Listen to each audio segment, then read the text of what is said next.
Assalamualaikum warahmatullahi wabarakatuh. Kami dari kelompok 9 akan mempresentasikan hasil diskusi kelompok kami tentang materi kromatografi yang beranggotakan Fakuita Mega Utari, Hani Masruroh, dan Merlina. Definisi istilah: fase padat yang bertindak sebagai fase diam dalam kromatografi cair padat atau dalam kurung KCP atau kromatografi gas padat dalam kurung KGP yang lebih jarang dipakai disebut adsorben atau penyerap, sedangkan bahan tempat melekatnya fase disebut penyangga. Jika fase gerak digerakkan melalui fase diam untuk menghasilkan pemisahan kromatografi, proses ini dikenal sebagai pengembangan. Setelah senyawa-senyawa dipisahkan dengan pengembangan, hasilnya dideteksi atau divisualisasi dalam kurung ditampakkan. Jika senyawa-senyawa yang dipisahkan benar-benar keluar dari sistem, maka senyawa itu telah dielusi atau elusi telah terjadi.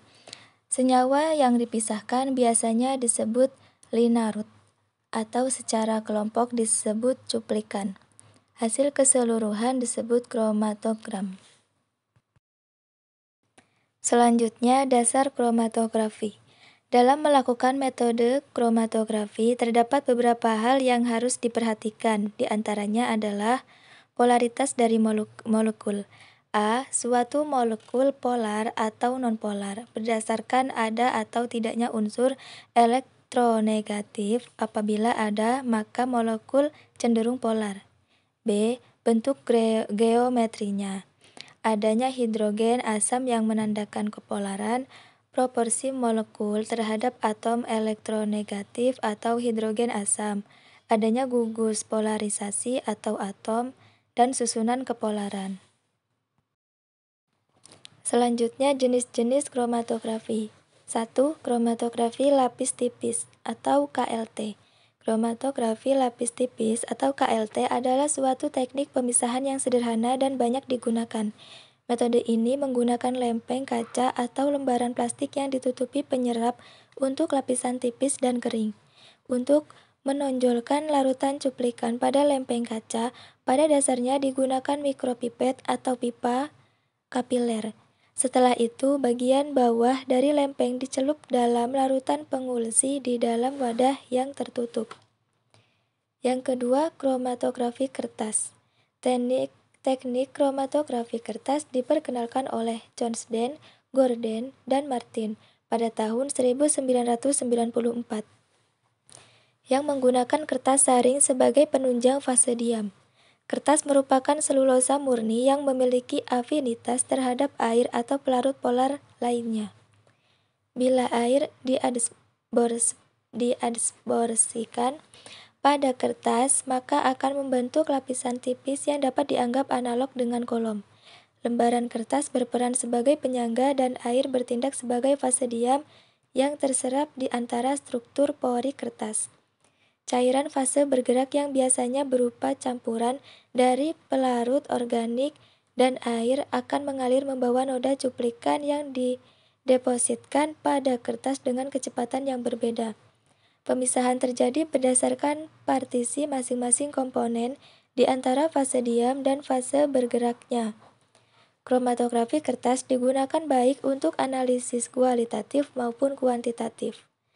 Senyawa-senyawa yang dipisahkan kebanyakan bersifat sangat polar, misalnya asam amino, gula-gula, dan pigmen-pigmen. Yang ketiga, kromatografi kolom. Kromatografi kolom adalah kromatografi yang menggunakan kolom sebagai alat untuk memisahkan komponen-komponen dalam campuran. Alat tersebut berupa pipa gelas yang dilengkapi suatu kran di bagian bawah kolom untuk mengendalikan aliran zat cair. Tahapan pemisahan kromatografi kolom adalah sebagai berikut. A. Sampel yang dilarutkan dalam sedikit pelarut dituangkan melalui atas kolom dan dibiarkan mengalir ke dalam adsorben atau bahan penyerap. B. Komponen dalam sampel diadsorpsi dari larutan secara kuantitatif oleh bahan penyerap berupa pita sempit pada permukaan atas kolom. C. Dengan penambahan pelarut secara terus-menerus, masing-masing komponen akan bergerak turun melalui kolom dan akan terbentuk pita yang setiap zona berisi satu macam komponen. D. Setiap zona yang keluar kolom dapat ditampung dengan sempurna sebelum zona yang lain keluar kolom. Selanjutnya kesimpulan. Kromatografi adalah suatu teknik pemisahan molekul berdasarkan perbedaan pola pergerakan antara fase gerak dan fase diam untuk memisahkan komponen, dalam kurung berupa molekul, yang berada pada larutan. Jenis-jenis kromatografi diantaranya kromatografi lapis tipis, di mana salah satu jenisnya adalah kromatografi preparatif, kromatografi kertas, kromatografi kolom. Kromatografi lapis tipis dalam kurung KLT adalah suatu teknik pemisahan yang sederhana dan banyak digunakan. Metode ini menggunakan lempeng kaca atau lembaran plastik yang ditutupi penyerap untuk lapisan tipis dan kering. Untuk menonjolkan menotolkan larutan cuplikan pada lempeng kaca, pada dasarnya digunakan mikropipet atau pipa kapiler. Setelah itu, bagian bawah dari lempeng dicelup dalam larutan pengulsi di dalam wadah yang tertutup. Teknik kromatografi kertas diperkenalkan oleh Chonsden, Gorden, dan Martin pada tahun 1994 yang menggunakan kertas saring sebagai penunjang fase diam.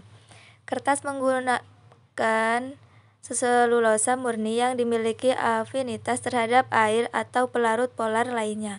Kromatografi kolom adalah kromatografi yang menggunakan kolom sebagai alat untuk memisahkan komponen-komponen dalam campuran. Alat tersebut berupa pipa gelas yang dilengkapi suatu keran di bagian bawah kolom untuk mengendalikan aliran zat cair. Terima kasih. Wassalamualaikum warahmatullahi wabarakatuh.